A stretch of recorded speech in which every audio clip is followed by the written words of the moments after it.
First of all, I'm going to begin by addressing those chart-obsessed stans who act like the Billboard Hot 100 is their personal scoreboard. Nothing screams, annoying AF, louder than a fan who can't discuss their idol without pulling out sales figures like they're presenting a PowerPoint to the United Nations. Well, my fave sold 1.3 million albums in the first hour, so your argument is invalid. Congratulations, you're a walking calculator. But here's the kicker. Half of these people don't even buy the albums themselves. They'll spend hours organizing bulk buying projects or dragging other groups for flopping. But their own wallet? Sealed tighter than a trainee's NDA. And let's not even talk about how they love to flex about global Spotify streams when they're just looping the same 3 songs on mute overnight. Streaming farms are not a personality, babe. Who's the real visual? It's 2025, and people are still fighting over this like it's a Hunger Games audition.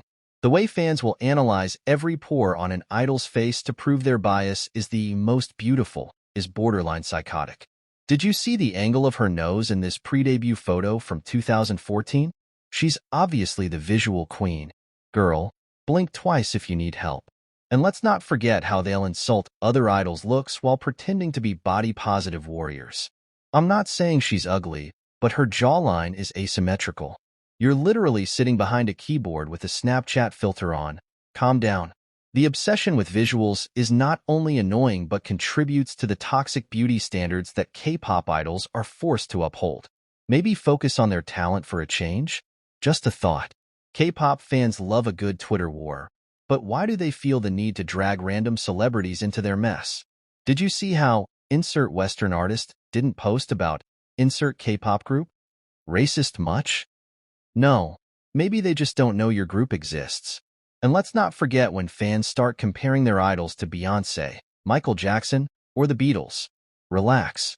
Let's leave unrelated legends out of your stan wars. Your group is great, but they didn't single-handedly redefine pop culture.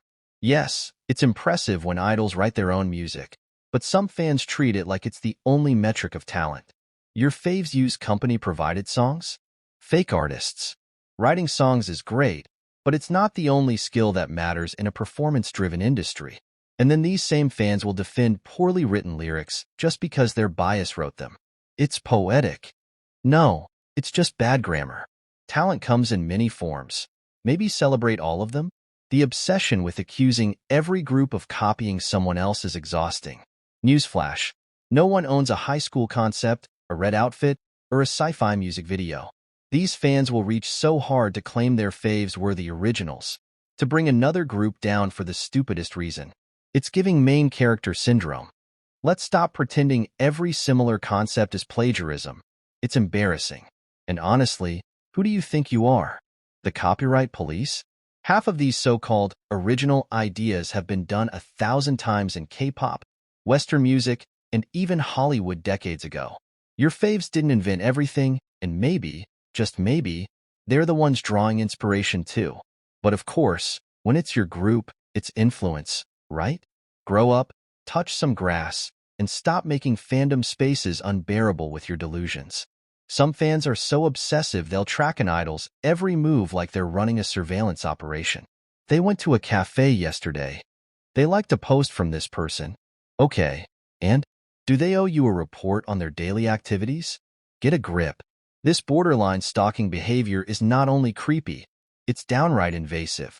Idols are not your personal characters to monitor 24/7. They're real people with lives, boundaries, and the right to privacy. This isn't devotion.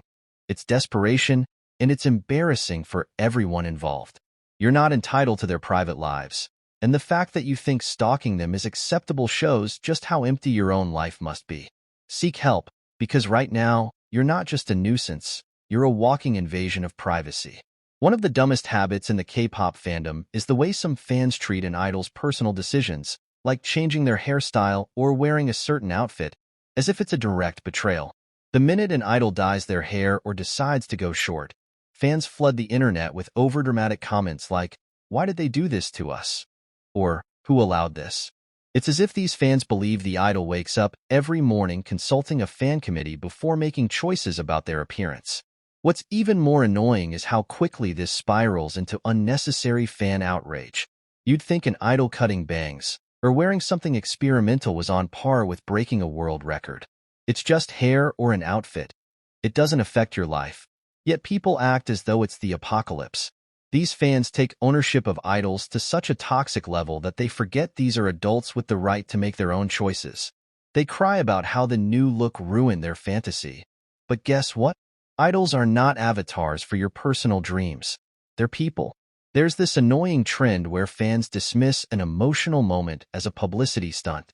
Crying, especially after a powerful performance or when an idol is reflecting on a personal achievement, is one of the most natural human reactions.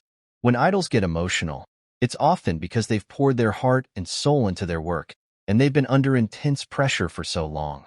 So, it's completely understandable for them to break down in moments of vulnerability. But no, some fans will just throw out the accusation of fake tears, acting like they have some sort of insider knowledge of how an idol should behave. It's almost as if these fans believe that idols have to be these unbreakable robots with no emotions. The truth is, these idols are people first, and their emotions are just as real as anyone else's. Just because they live in the spotlight doesn't mean they don't experience the same highs and lows as the rest of us. It's honestly hilarious when fans shout, "Just be yourself," at idols, only for them to flip out the moment their favorite idol dares to do anything remotely outside of the box they've built for them. Be yourself, they scream, but then, the second an idol shows a bit of personality or expresses an opinion that doesn't align with their fan-made mold, they're suddenly crucified. This type of support is straight-up toxic. Fans love to scream about idols being fake when they show sides of themselves that aren't cute or marketable, but when idols actually try to be true to themselves, these same fans turn on them like ravenous dogs.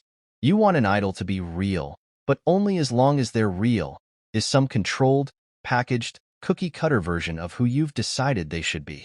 So, stop pretending you care about their authenticity when you're the very one stifling it. You don't want them to be themselves. You want them to be a puppet on your string.